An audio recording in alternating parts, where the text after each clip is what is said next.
Si je vais dire à quelqu'un, il n'y a rien qui peut échapper au regard de Dieu. Rien. La prédication, ce n'est pas la prédication des familles, les péchés, l'enfer, Lucifer et tout ce qui va avec. Mais la folie de la prédication, c'est la prédication de la croix. Oh, on ne peut pas parler de la croix sans parler de la grâce. Parce que c'est à la croix que la grâce a été exprimée. Si tu es avec moi, tu dis Amen, je te prêche. Sont capables de marquer une génération. Mon Dieu, je prie que tu élèves une génération de hommes et de femmes capables de marquer leur génération. Peu importe dans le domaine. Dans les 7 secteurs de la vie, dans les 7 secteurs de la société, élève une génération des hommes et des femmes capables de marquer leurs époques, capables de marquer leur génération, en puissance et en autorité.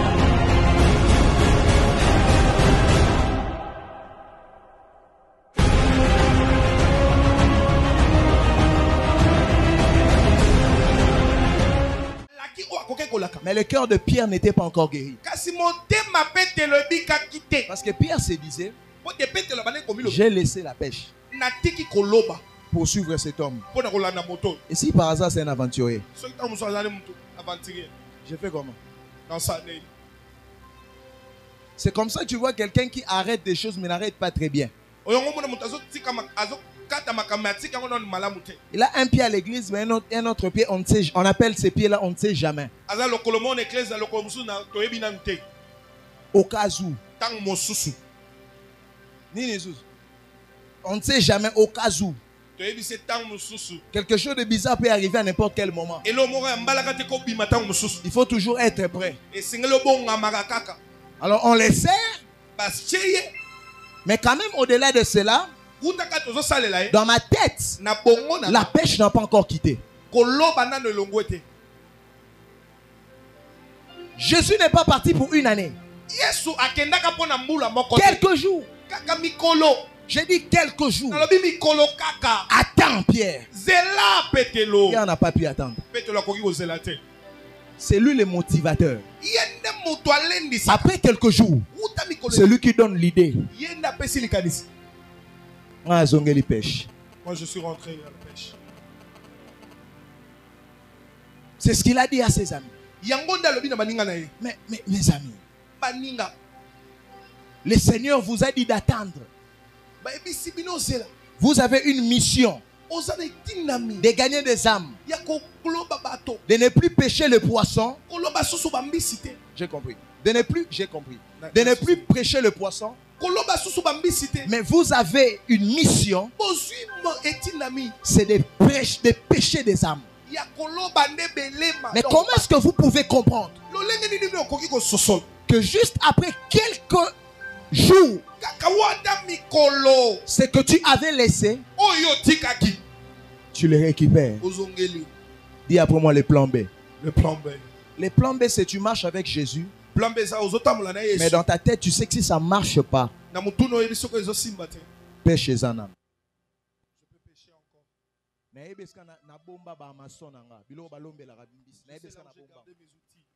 Je vais vous prouver que Pierre, c'était quelqu'un de plan B.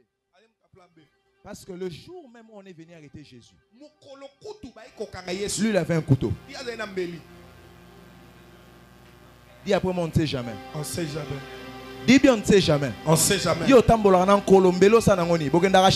tu marches avec l'Éternel. Dans ta tête,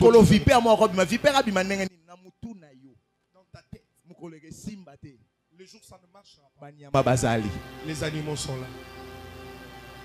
Dis-moi amen. Amen. Même si tu dis pas amen. On est ici, on se connaît. On sert Dieu. Mais dans nos têtes, nous-mêmes nous savons des plans que nous avons et des targets qu'on a donnés à Dieu. Dieu n'est pas ton petit frère pour que tu lui donnes des targets. Seigneur, si tu ne fais pas ça dans ces temps ici, je vais ressusciter.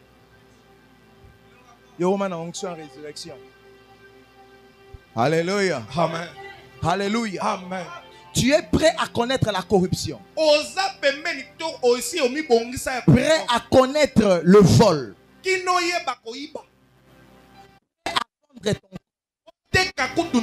Seulement si Dieu n'agit pas. Donc si Dieu te promet d'aller en Europe, c'est que toi tu dois emprunter les plans B, d'aller mentir. Que papa koufa, maman koufa. Ton père est mort, ta mère est morte. Tu prononces déjà la mort pour tes parents. Parce qu'il y avait les plans de Dieu, il faut que tu partes. Mais au-delà du plan de Dieu, tu as quand même ton couteau. Ce matin, tu vas venir me déposer ces couteaux ici à l'hôtel.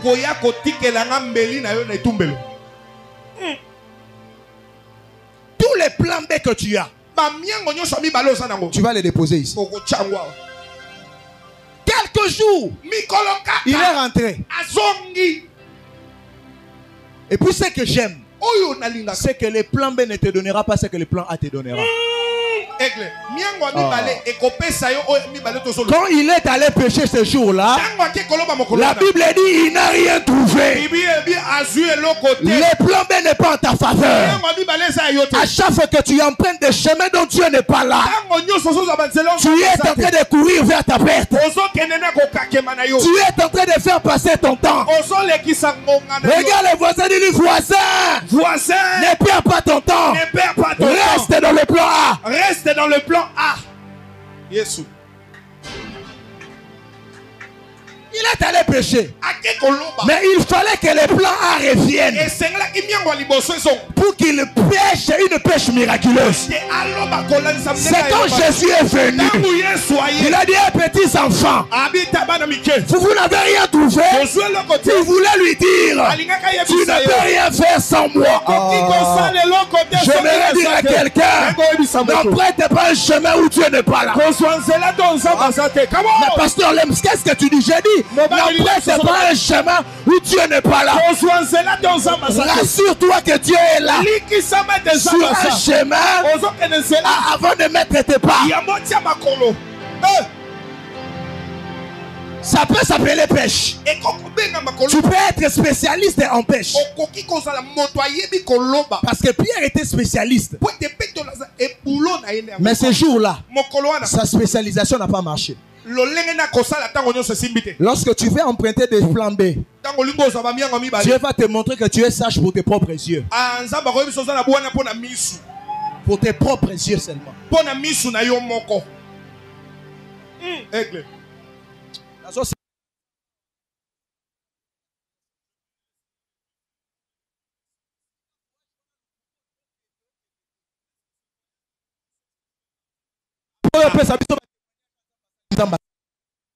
La voiture que tu roules, c'est pas Dieu. C'est tes plans B, tu le sais. Il y a l'argent de ton compte en banque, ce n'est pas Dieu. Arrêtez de donner des dîmes, c'est tes plans B. Dieu n'a pas besoin de tes plans B. Reste authentique. Le temps fera son travail.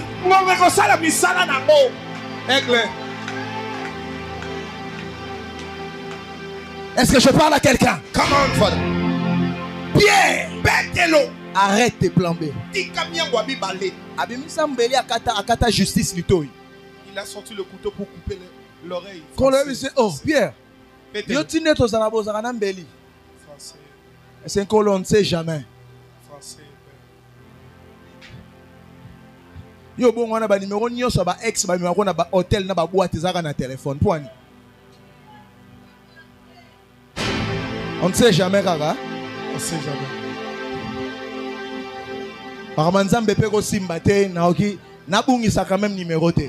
Ya. Loba na amen bien. Amen.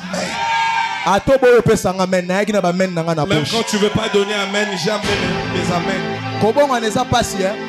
Fais un fond, pas ça, fais un fond s'il te plaît. Kobon on est ça compliqué. Mais c'est plus simple. C'est simple quand tu es accompagné avec le Saint-Esprit.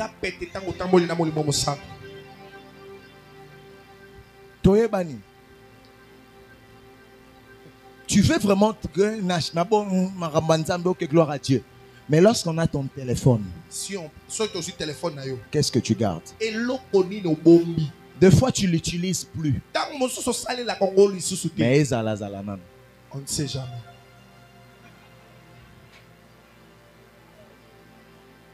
Les contacts des personnes oh escroquerie ça les manas société. Il faut aller dans X et Y. Yes.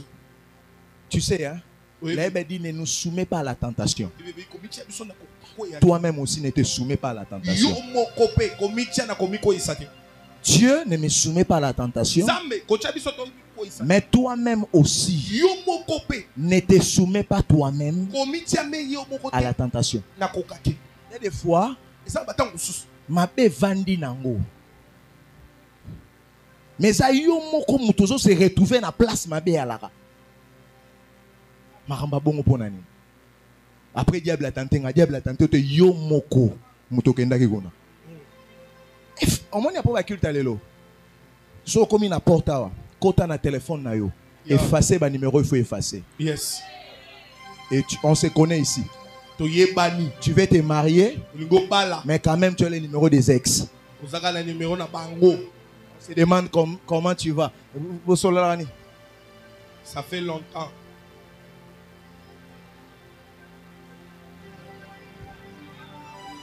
Amen bien. Amen.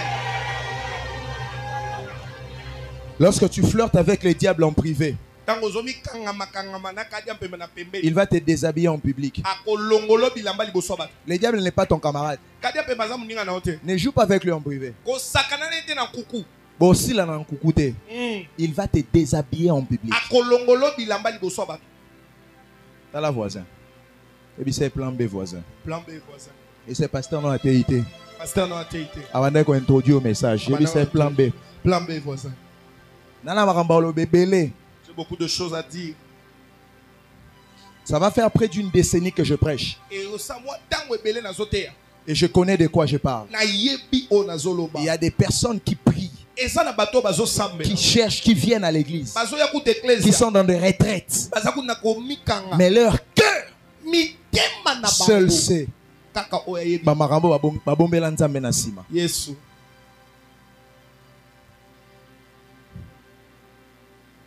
Pierre. Pételo. Je vais vous enseigner comment est-ce que Pierre, il était champion en plan B.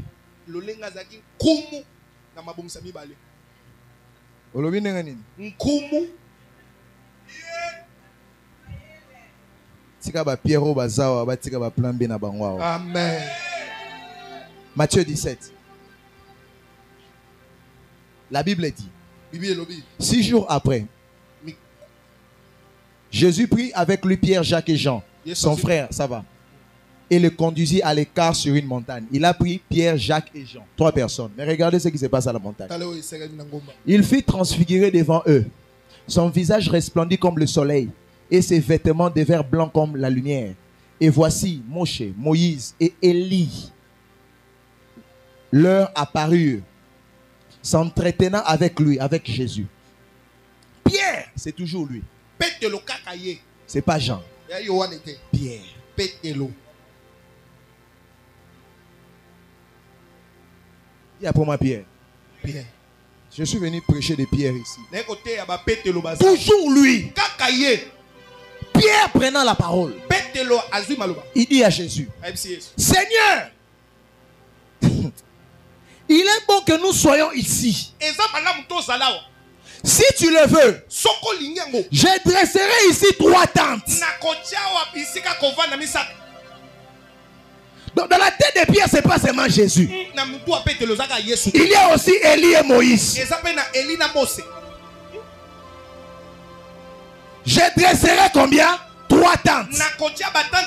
Il ne s'arrête pas là. Une pour Moïse et une pour Élie. Maintenant regardez ce que Dieu fait. Comme il parlait encore, une nuée lumineuse les couvrit. Et voici une voix fit entendre de la nuée. Celui-ci est mon fils bien-aimé, en qui j'ai mis toute mon affection. Écoutez-le. Mais écoutez le verset 6e. Lorsqu'ils entendirent cette voix, les disciples tombèrent sur leur face. Ils furent saisis d'une grande frayeur. Le verset 7e.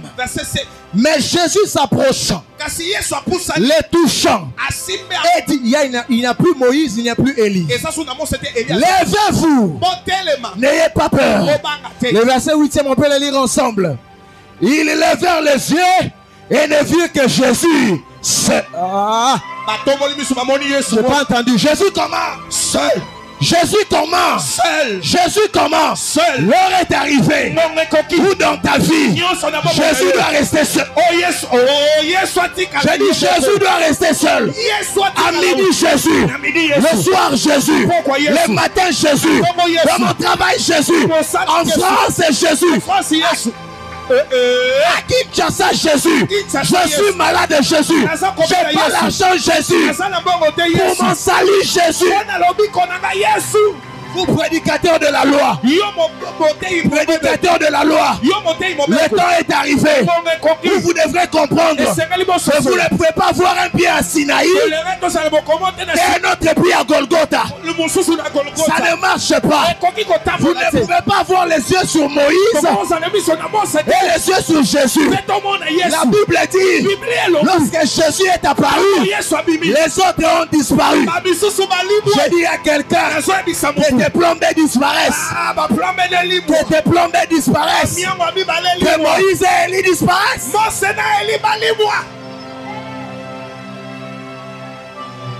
Jésus doit rester seul. J'ai dit Jésus doit rester seul. J'ai dit Jésus doit rester seul.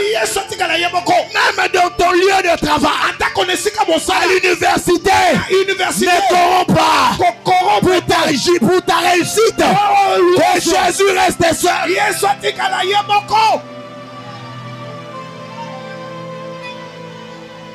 Que Jésus reste seul.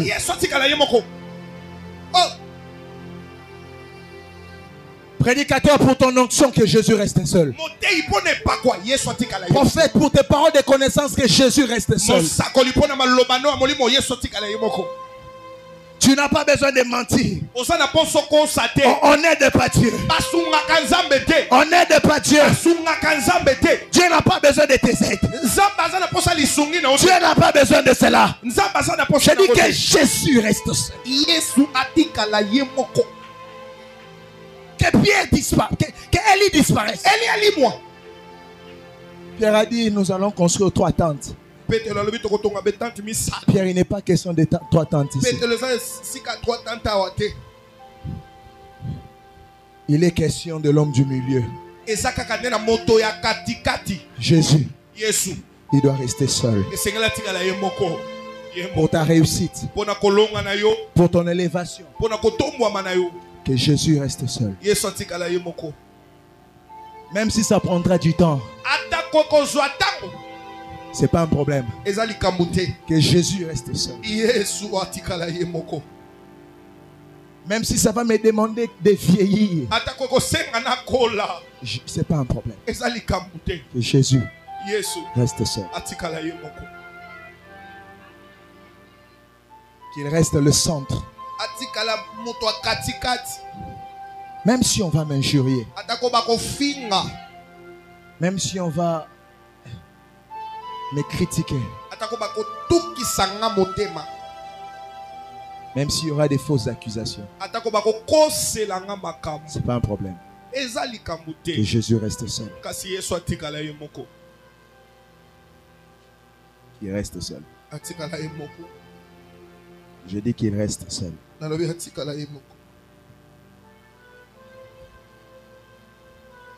Abraham a reçu la promesse à 75 ans. La promesse s'est concrétisée après 25 ans. Les 25 ans n'ont pas méprisé ce que Dieu avait dit. Sa femme l'a proposé d'aller vers Agar concernant sa descendance. Je ne peux pas vous dire combien il y a de conflits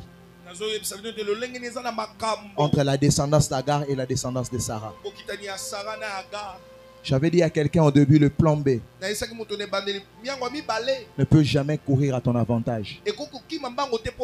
Même si ça te montre des avantages. Reste serein. Que Jésus reste seul.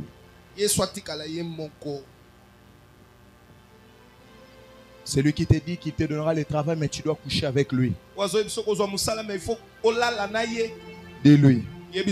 Jésus doit rester seul. Je préfère ne rien manger, mais de ne pas manger le fruit du plan B. Tu viens ici à l'église. Tu connais ce que Dieu dit sur toi. Ça s'accomplira. Laisse que Jésus reste seul. Abraham.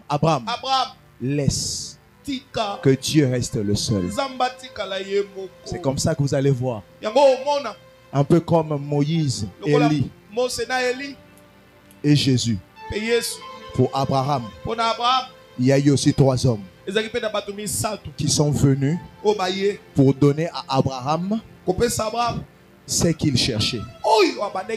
Mais regardez, le jour où ils sont venus, ces 3 hommes, c'est le jour où ils lui ont dit que l'année prochaine, à la même époque, ta femme aura un fils. Donc, la promesse était depuis longtemps. Mais pour l'accomplissement de la promesse, il fallait que Dieu descende. Comme c'est lui qui vient concrétiser la promesse. Mais remarquez, Dieu n'était pas seul.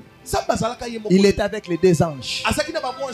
Et la Bible dit, les 2 anges devraient partir pour aller tuer Sodome et Gomorrhe. Et Abraham devrait rester seul avec Dieu. Et c'est ce qu'on appelle l'intercession d'Abraham. C'est là qu'Abraham a commencé à poser la question à Dieu. Si tu trouves 50 justes, tu vas tuer. Je suis dans Genèse 17. Il devrait partir parce qu'Abraham devrait rester seul avec Dieu. J'aimerais te dire, les anges ne le feront pas. Que Jésus reste seul. Il t'avait promis des choses. Je t'annonce, même s'ils viennent à toi, les 2 vont disparaître. Lui va rester seul. Parce qu'il est l'initiateur de la vision. Mais il est aussi l'aboutisseur de cette vie. Je dis que Jésus aboutit ce qu'il avait commencé. Mais qu'est-ce que je dis à quelqu'un? Je dis Dieu l'amènera jusqu'à son achèvement. Il est le Dieu des œuvres achevées. Il est le Dieu des œuvres achevées. Il est le Dieu des œuvres achevées. Dieu n'est pas spécialiste dans l'inachèvement. Il est spécialiste dans l'achèvement. Il achèvera cela. Je suis venu te parler, mais je me parle aussi. Je disais à quelqu'un, je te parle, mais je me parle aussi. Dieu n'a pas besoin de te plomber. Il n'en a pas besoin. Dieu a besoin de 2 choses. De ta foi et de ta patience. C'est les 2 choses que Dieu te demande ce matin. La foi et la patience. Un jour dans le livre de 2 Samuel 6, la Bible parle d'un certain Péreth Uza. Péreth Uza qui n'était pas lévite. Mais le tabernacle a été volé par les Philistins. Pendant les règnes de David, David fait en sorte que le tabernacle rentre dans la maison à Jérusalem, dans la cité de David, cité de Rama. Et la Bible dit pendant que le tabernacle est rentré, c'était le bœuf qui transportait cela. Et le bœuf a fait un faux pas. Les tabernacles qui imagent Dieu étaient prêts à tomber.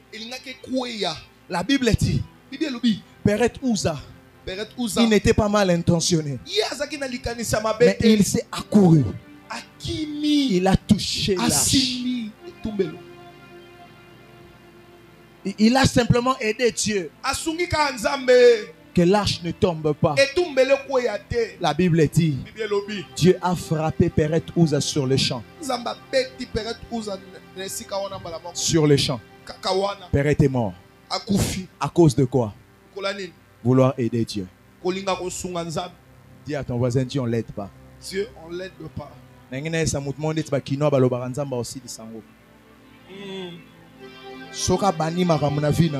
S'il commence des choses dans ta vie, il va amener ça jusqu'à la fin. N'utilise pas tes mains. Dieu lui-même a des mains. À un moment, moi je dis à Dieu, prends-toi en charge. Pour cette église, prends-toi en charge.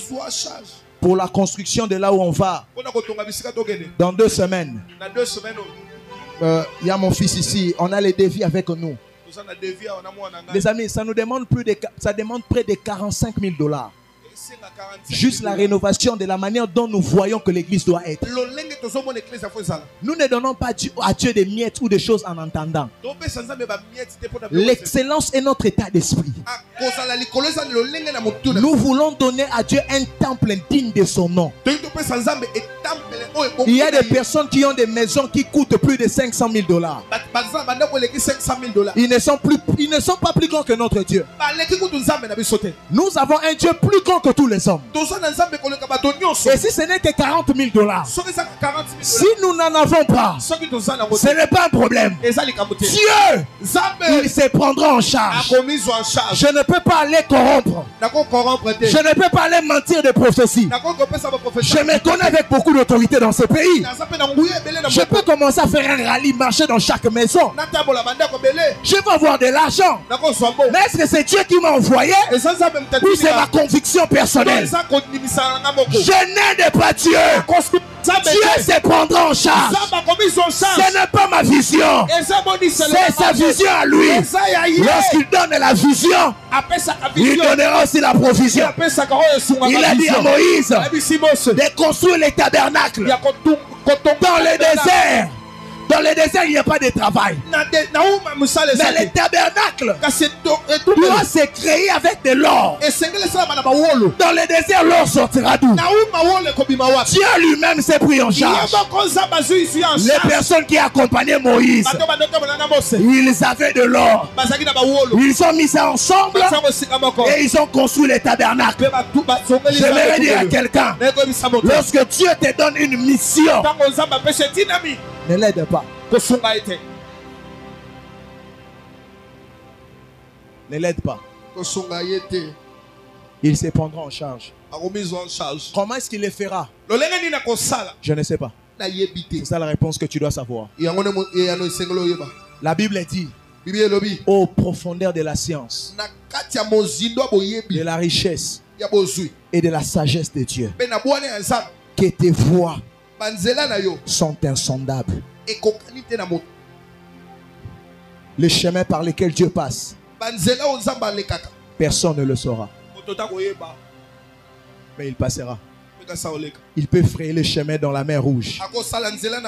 Tu arrives devant la mer Rouge. Mais Dieu t'a... J'aime Moïse. Parce que quand Moïse, Dieu lui dit sors ces peuples, Dieu n'avait pas dit à Moïse que je vais séparer la mer Rouge. Mais Moïse savait que sur ce chemin, il y a la mer Rouge. Dieu ne te dira pas tout. À chaque fois que tu vois Dieu ne pas tout te dire, c'est qu'il t'apprend à le faire confiance. Je dis c'est qu'il t'apprend à le faire confiance. Dieu met sur ce chemin. Tu connais qu'il y a la mer Rouge. Dieu n'a pas promis à Moïse que je vais séparer la mer. Il a dit sors mon peuple. Combien de personnes ici ont des visions en interruption? Dieu les a tellement promis la grandeur, mais ils sentent que le chemin s'arrête ici. Dieu me dit de te dire, avance encore.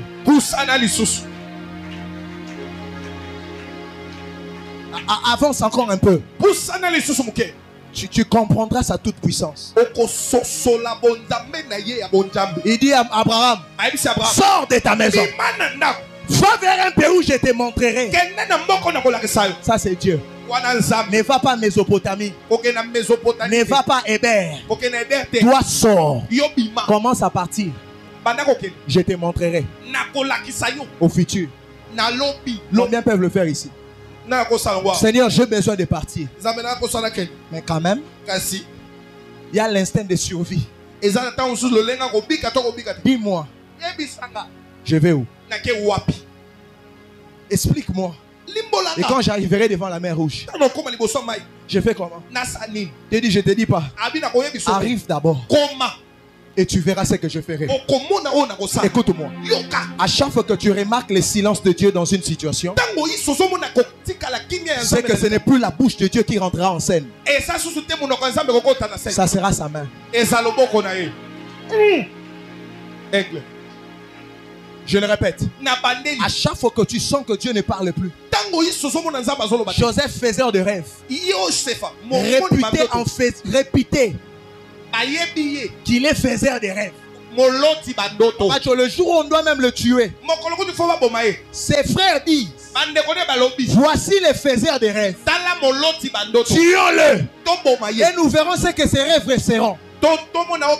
Joseph, faiseur de rêves. Mais lorsqu'il entre en prison, il ne fait plus de rêves.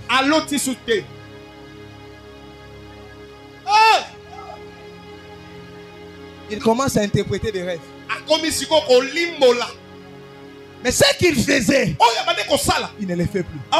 Dieu qui nous montrait ne parle plus. Dieu qui était bavard, il devient silencieux. Est-ce que je prends le plan B ou je reste dans le plan A? Est-ce que je peux toucher la femme de Potiphar? Je vais expliquer à Dieu que tu ne parlais plus. Est-ce que l'occultisme qu'on me propose, on m'explique que je peux essayer? Puis je vais dire à Dieu, tu ne parlais plus. J'avais envie de continuer, mais je ne t'entendais plus. Même moi qui suis prophète, il y a des moments où j'entends plus Dieu. Parce que Dieu veut me dire, Lems, fais-moi confiance. Tu veux remplacer la foi à la certitude. À la certitude. C'est pour ça que tu as besoin de beaucoup d'éléments. Tu changes de prophète en prophète. Tu changes d'église en église. Tu changes de pasteur en pasteur. Tu montes de montagne en montagne. Pas parce que Dieu ne t'avait pas parlé, mais parce que tu penses que ce que Dieu t'avait dit est insuffisant. Dieu doit t'expliquer à la mer Rouge qu'est-ce qui va se passer. Il ne te dira rien, mais tu verras ce qu'il fera. Je vais finir mon message. Oui.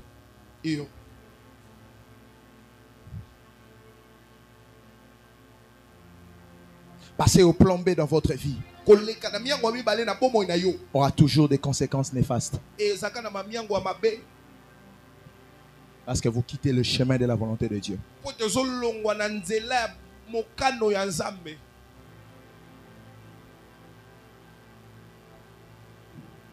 Et vous empruntez un chemin qui est très incertain,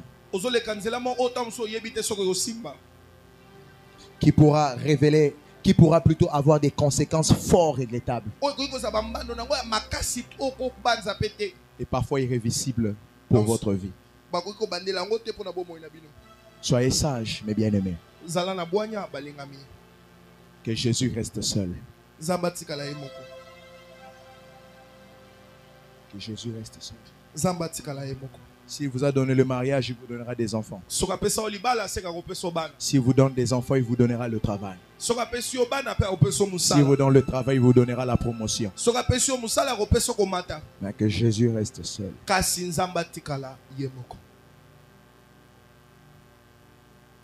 Un jour, Saül, qui est roi en Israël, Dieu l'a choisi, il marche avec Dieu. Mais un jour, il a senti Dieu ne parlait plus. Mais il avait besoin d'une direction par rapport à la bataille où il allait. La Bible dit, Saül qui connaissait des prophètes, il est allé trouver une femme, une nécromancienne. C'est lui qui invoque des morts. Celle qui est un médium. C'est entre le mort et les hommes. Il est allé trouver cette dame. Et lui demander, est-ce que tu peux me directionner par rapport à la bataille où je vais? À des fois, nous prenons des plans B parce qu'on sent que Dieu ne parle plus.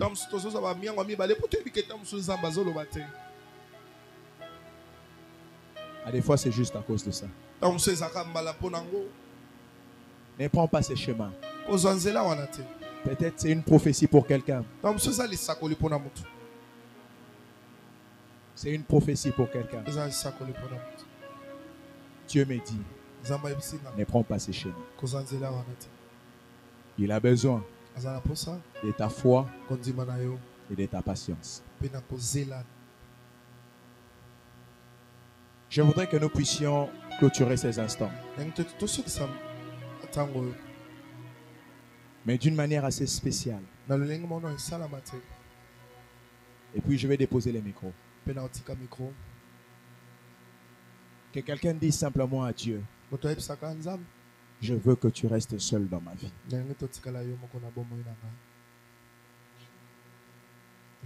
Je veux que tu restes seul dans ma vie.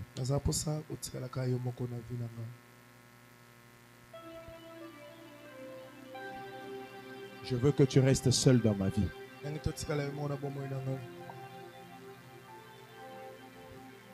Je veux que tu restes seul dans ma vie.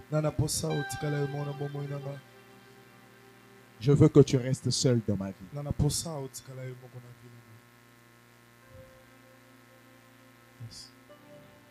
Je veux que tu restes seul dans ma vie.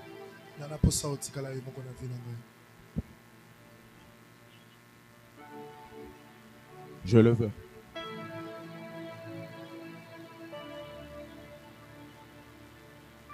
Pour mon élévation, je veux que tu restes seul.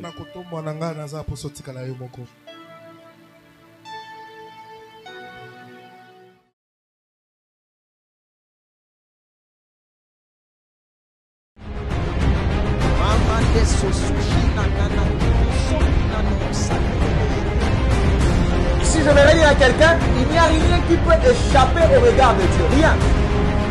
La prédication, ce n'est pas la prédication des familles, les péchés, l'enfer, Lucifer et tout ce qui va avec. Mais la folie de la prédication, c'est la prédication de la croix. Oh, l'on ne peut pas parler de la croix sans parler de la grâce. Parce que c'est à la croix que la grâce a été exprimée. Si tu es avec moi, tu dis Amen, je te prêche. Sont capables de marquer une génération. Mon Dieu, je prie que tu élèves une génération de hommes et de femmes capables de marquer leur génération. Peu importe dans le domaine. Dans les 7 secteurs de la vie, dans les 7 secteurs de la société, élève une génération des hommes et des femmes capables de marquer leurs époques, capables de marquer leur génération en puissance et en autorité.